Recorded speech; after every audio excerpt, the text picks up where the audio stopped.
హైవేలో రాంగ్ రూట్లో వస్తే జరిమానా తప్పదని ట్రాఫిక్ డీఎస్పీ రామకృష్ణాచారి తెలియజేశారు. సోమవారం రోడ్డు ప్రమాదాల నివారణ ట్రాఫిక్ నిబంధనలపై అవగాహన కార్యక్రమాన్ని తనపల్లి క్రాస్ నుంచి ఆర్సీపురం జంక్షన్ వరకు వాహనాల తనిఖీ కార్యక్రమాన్ని నిర్వహించడం జరిగిందని తెలిపారు. ఈ సందర్భంగా డీఎస్పీ రామకృష్ణాచారి మాట్లాడుతూ వాహనాల తనిఖీల్లో భాగంగా వాహనం నడిపేటప్పుడు రాంగ్ రూట్లో వాహనాలు నడిపి ప్రమాదాలకు గురి కావద్దని తెలిపారు. ద్విచక్ర వాహనం నడిపేటప్పుడు హెల్మెట్ ధరించాలన్నారు. ఇది భారం కాదు, బాధ్యత అని పేర్కొన్నారు. ఈ కార్యక్రమంలో traffic CI Sanjeev Kumar, Tirupati rural police station SI Pekshavali, traffic ఎస్ఐలు పురుషోత్తం రెడ్డి, బాలాజీ పోలీస్ సిబ్బంది పాల్గొన్నారు.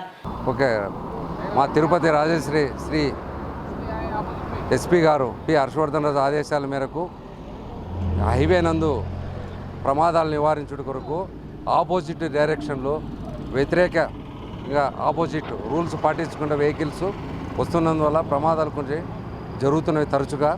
కాబట్టి దాని ప్రకారము మనము ఆపోజిట్ డైరెక్షన్స్లో వెహికల్స్ని కట్టడి చేయాలనే ఉద్దేశంతో ఈరోజు స్పెషల్ డ్రైవ్ ఈరోజు కంటిన్యూ స్పెషల్ డ్రైవ్ చేయమని చెప్పినారు. అందుకు ఈరోజు వచ్చి మన రామచంద్రపురం క్రాస్లో స్పెషల్ డ్రైవ్ చేసినాము. సుమారు 20 వాహనములని సీజ్ చేసినాము. ఆపోజిట్ వచ్చే వెహికల్స్కి వాళ్ళపై తగిన ఎంఈ యాక్ట్ ప్రకారం తగిన చర్యలు తీసుకుంటాము.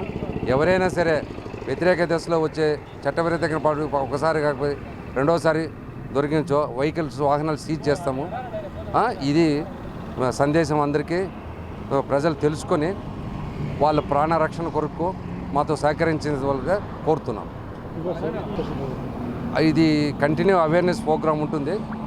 మనం ఈ ఆపోజిట్ వెహికల్స్ రానంత వరకు ఇది కట్టడి చేసేంత వరకు ఈ స్పెషల్ డ్రైవ్ నడుస్తూ ఉంటుంది. ఆపోజిట్ ప్రయాణమే కాదు, మీ ప్రాణాలు కూడా అది ఆపోజిట్ ప్రాణాలకే కాదు, మీ ముప్పు. ముఖ్యంగా హెల్మెట్ ధరించాలి. హెల్మెట్ వ్యతిరేక దిశలో హెడ్ అండ్ కొలిషన్ అంటే ఎదురెదురు కొట్టుకునే అవకాశాలు ఉన్నాయి. మనకు ప్రభుత్వం వారు మంచి రోడ్లు ఇచ్చినారు. ఆ రోడ్లలో సురక్షంగా ప్రయాణించి ఇంటికి సురక్షణ చేరాల్సిందిగా మేము కోరుకుంటున్నాం.